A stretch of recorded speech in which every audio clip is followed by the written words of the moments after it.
यादव जी कहाँ गए?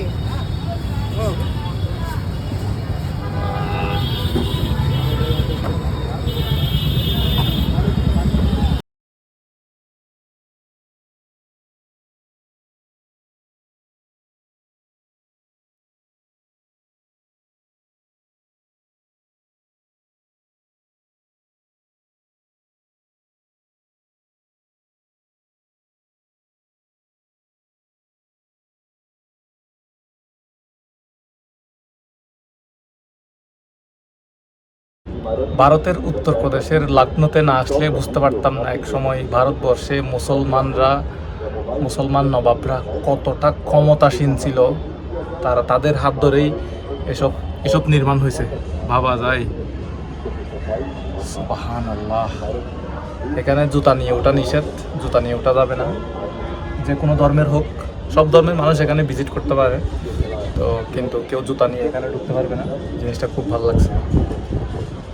এটা হচ্ছে ভারতের উত্তরপ্রদেশের লখনৌ রেল স্টেশন থেকে আপনার 6-7 কিলোমিটার দূরে। দারুণ একটা জায়গা। এটার নাম হচ্ছে বারা ইমামবাড়া। এখানে টিকটক বানানো, তারপর নাচ গান করা সম্পূর্ণ নিষেধ। ইসলামিক অনেক ইতিহাস এখানে এসে জানলাম।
একদম ছবির ভিউটা এখান থেকে দেখা যাচ্ছে।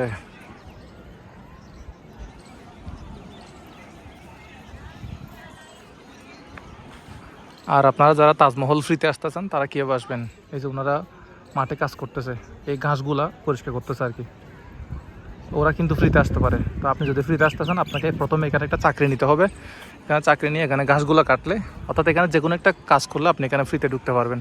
তখন আপনার টিকিট লাগবে না। আর আপনি যদি ট্যুরিস্ট হয়ে থাকেন তাহলে আপনার টিকিট লাগবে।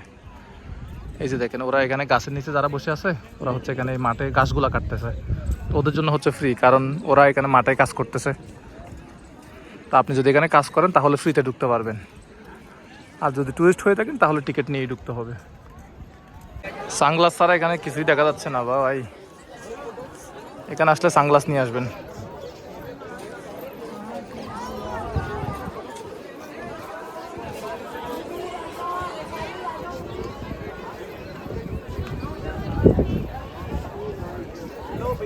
এদিকে হচ্ছে মিউজিয়াম।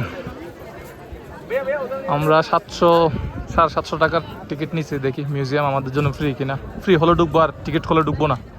আবার যদি টিকিট নিতে হয় ঢুকবো না।